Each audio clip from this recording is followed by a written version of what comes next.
ମଥୁରାରେ ରାଜକର ପୈଠ କରି ବସୁଦେବଙ୍କ ସହିତ ସାକ୍ଷାତ କରି ଆତଙ୍କିତ ହୋଇ ଗୋପକୁ ଫେରିଛନ୍ତି। ବସୁଦେବଙ୍କ ଠାରୁ ଶୁଣିଛନ୍ତି କଂସ ଶିଶୁ ହତ୍ୟାର ବ୍ୟବସ୍ଥା କରିଛି। ଏଣେ କଂସ ଦ୍ୱାରା ପ୍ରେରିତ ଭୟଙ୍କରୀ ପୂତନା ରାକ୍ଷସୀ ମାୟା ବଳରେ ପରମ ସୁନ୍ଦରୀ ରମଣୀ ମୂର୍ତ୍ତି ଧାରଣ କରି ଗୋପପୁରରେ ପହଞ୍ଚିଛି। ତାହାର ଇଚ୍ଛା ମାତ୍ରେ ସ୍ତନରୁ ତୀବ୍ର ବିଷଧାର କ୍ଷରିତ ହୋଇଥାଏ। ସ୍ତନ୍ୟପାନ କରାଇ ସେ ଶିଶୁ ହତ୍ୟା କରିଥାଏ। ଯଶୋଦା ତାକୁ ସ୍ୱାଗତ କରି ଘରକୁ ଆଣିଛନ୍ତି।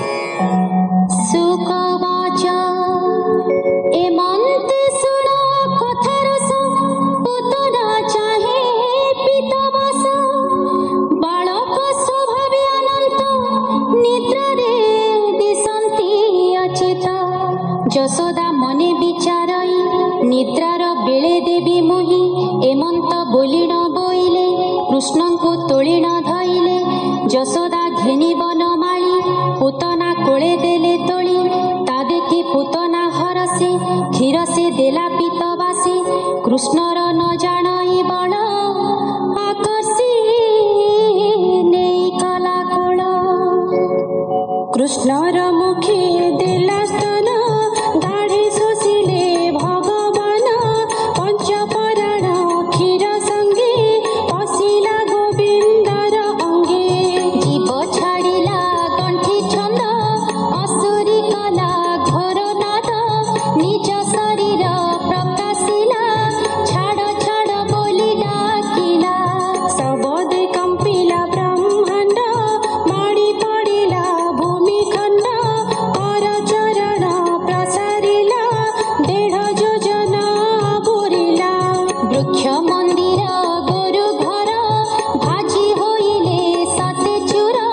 ସୁକ କହନ୍ତି ଶୁଣ ରହେ କେ କହୁ ଅସୁରୀର କାଏ। ଲଙ୍ଗଳ ଇସ ପ୍ରାୟ ଦନ୍ତ ନାସିକା ପର୍ବତର ଅନ୍ତ। ଖଣ୍ଡ ପର୍ବତ ସ୍ତନ ବେନି ଖଙ୍କର କେଶ ତା ମୂର୍ଧନି। ପିଙ୍ଗଳ ଚକ୍ଷୁର ସ୍ୱରୂପ ଯେହ୍ନେ ଖୋଦିତ ଅନ୍ଧକୂପ। ନଦୀର ତଟ ପ୍ରାୟ ଜଙ୍ଘ ଭୁଜ ଦିଶଇ ସେତୁ ବନ୍ଧ। ଶୁଖିଲା ହ୍ରଦ ତା ଉଦର ଦେଖି କମ୍ପିଲେ ସୁର ନର। ଗୋପରେ ପଡ଼ିଲା କହୁରି ଭୟେ ପଳାନ୍ତି ନର ନାରୀ। ପଡ଼ି ଭାଜିଲା କାହା ମୁଣ୍ଡ ତାହାର ଦେହ ଖଣ୍ଡ ଖଣ୍ଡ। ଦେଖି ଚକିତ ନନ୍ଦରାଣୀ ଭୟେ ଚିନ୍ତଇ ଚକ୍ରପାଣୀ।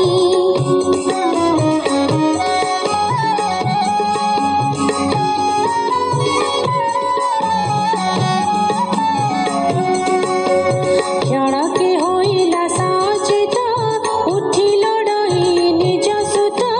ଗୋପୀଙ୍କି ବୋଲଇ ଉତ୍ତର କେ ଘେନି ଅଛ ମୋ କୁମର।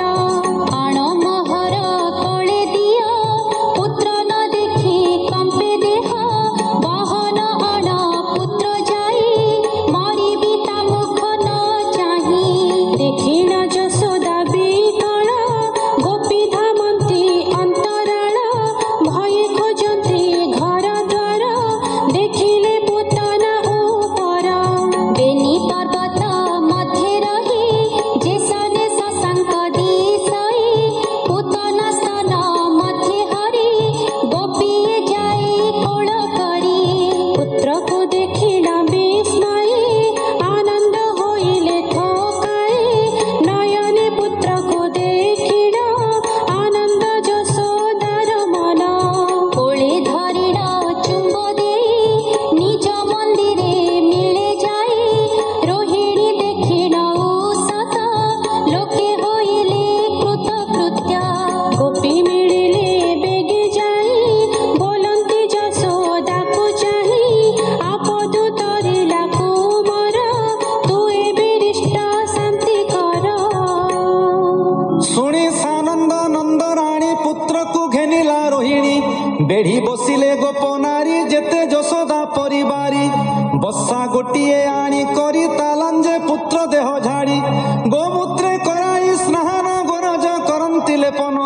ଗୋମୟ ଦେଲେ ଠିଆ ଚିତା ଯେ ପ୍ରଭୁ ଗೋ ବ୍ରାହ୍ମଣ ହିତ।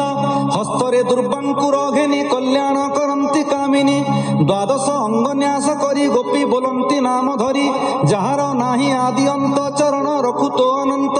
ଯଜ୍ଞ ପୁରୁଷ ଶ୍ରୀଅଙ୍ଗ ରକ୍ଷା କରନ୍ତୁ ବେନି ଜଙ୍ଘ ଅଚ୍ୟୁତ ରଖୁ କୋଟି ଭାଗ ଗର୍ଭ ରଖନ୍ତୁ ପଦ୍ମନାଭ ହୃଦୟ ରଖୁ ହୟଗ୍ରୀବ କଣ୍ଠ ତ ରଖୁ ବାସୁଦେବ ବିଷ୍ଣୁ ତ ରଖୁ ବେନି ଭୁଜ ବକ୍ଷ ତ ରଖୁ ଗ୍ରହରାଜ ଲଲାଟ ରଖୁ ସଦାଶିବ ମୁଖ ତ ରଖନ୍ତୁ ମାଧବ ତୋର ଅଗ୍ରତେ ଚକ୍ରଧର ପୃଷ୍ଠ ତ ରଖୁ ଗଦାଧର ସାରଙ୍ଗ ଧର ଏକ ପାଖ ଖଡ଼ଗ ଧାରି ଆର ପାଖ ଶଙ୍ଖ ତ ରଖୁ ଚାରି କୋଣ ଉପରେ ରଖୁ ନାରାୟଣ ଗରୁଡ଼ ପତି ରଖୁ ତଳେ ମଧୁସୂଦନ ଅନ୍ତରାଳେ ଋଷିକେଶ ତ ଇନ୍ଦ୍ରିଗଣ ରଖୁ ଗୋବିନ୍ଦ ପଞ୍ଚ ପ୍ରାଣ ଚିତ୍ତ ତ ଶ୍ଵେତ ଦ୍ୱୀପପତି ମାଧବ ରଖୁ ତୋର ମତି ଖେଳନ୍ତେ ରଖୁ ବନମାଳି ଶୟନେ କୃଷ୍ଣ ପ୍ରତିପାଳି ଚାଲନ୍ତେ ଭୋଜନେ ଶୟନେ ରଖନ୍ତୁ ଶ୍ରୀ ମଧୁସୂଦନେ ଭୂତ ବେତାଳ ପ୍ରେତ ଜ୍ୱର ଗ୍ରହ ଡାକିନି ନିଶାଚର ଦୁଷ୍ଟ ସ୍ୱପନ ଗ୍ରହ ପୀଡ଼ା ବିଷ୍ଣୁ ନାଶନ୍ତୁ ସର୍ବଅଡ଼ା ନିର୍ଭୟ କରୁ ନରସିଂହ ବଜ୍ର ତ ହେଉ ସର୍ବଦେହ ଆମ୍ଭ ଆୟୁଷ ତୋତେ ହେଉ ତୋ ଦେହ ଚିରକାଳ ରହୁ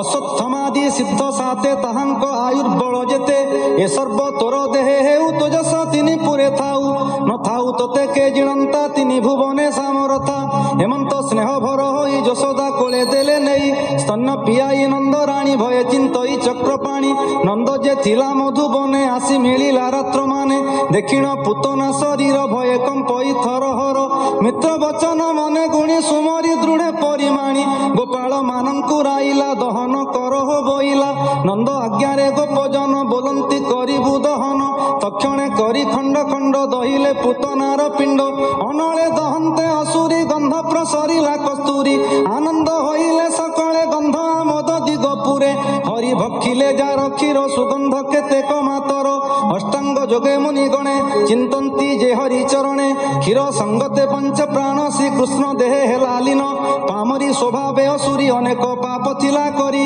ହତ୍ୟା କହିବା ତାର କେତେ ଦେହରେ ଲୋମ ଅଛି ଯେତେ କୃଷ୍ଣଙ୍କୁ କୋଳେ ବସାଇଲା ଶ୍ରୀମୁଖ ଚାହିଁ କ୍ଷୀର ଦେଲା ଦେବକୀ ନନ୍ଦ ଯଶୋବନ୍ତୀ ବସୁଦେବଙ୍କ ଜହିଁ ଗତି ତହିଁକି ପେଶିଲେ ମୁରାରି ଅସୁରୀ ଗଲା ଆଗସରି ଗୋପୀ ଗୋପାଳ ଯେତେ ଗାଈ ଯାହାଙ୍କ କ୍ଷୀର କୃଷ୍ଣ ଖାଇ ବସିଲେ ଯେତେ ଜନ କୋଳେ ସବୁ ତରିବେ ଏକା ବେଳେ ଅସୁରୀ ଦହନ କରାଇ ଘରେ ମିଳିଲେ ନନ୍ଦ ଯାଇ ପୁତନା আগমন লোকে কহিলে নন্দ আগে থকে নন্দ যে বিস্ময় হইলে সকলে কৃষ্ণ সুমরিলে গোপালে বলন্তি এমন্ত দেখ সংসার অদ্ভুত নিজ মন্দিরে নন্দ মিলি কোলে বসাই বনমালী শ্রীকৃষ্ণ শিরে দেই কর চুম্বন দেলা কপার বিপ্রঙ্কু রাই গ্রহ শান্তি করাই চিন্তই শ্রীপতি নন্দর আজ্ঞারে ব্রাহ্মণে করন্তি শান্তি গ্রহ গণে যজ্ঞ উচিত প্রায়শ্চিত করন্তি ধর্মশাস্ত্র মত ষড় অক্ষর মন্ত্র পড়ি সিঞ্চন্তি কুশ ঘেনি বারি পুতনা মরণর বাণী কর্ণে শুণন্তি যেতে প্রাণী অসুরী তরিলা যেমন্তে সুজনে জীব সেই পথে ভকতি কর দৃঢ় চিত্তে হরি ভকতঙ্কর মতে গীত বিনোদ ভাগবত কহিলা দাস জগন্নাথ ইতি শ্রীমদ্ ভাগবতে মহাপুরাণে পারমহংস্যং সংহিতায়াং দশম স্কন্ধে পূর্বার্ধে সপ্তমোধ্যায়ঃ।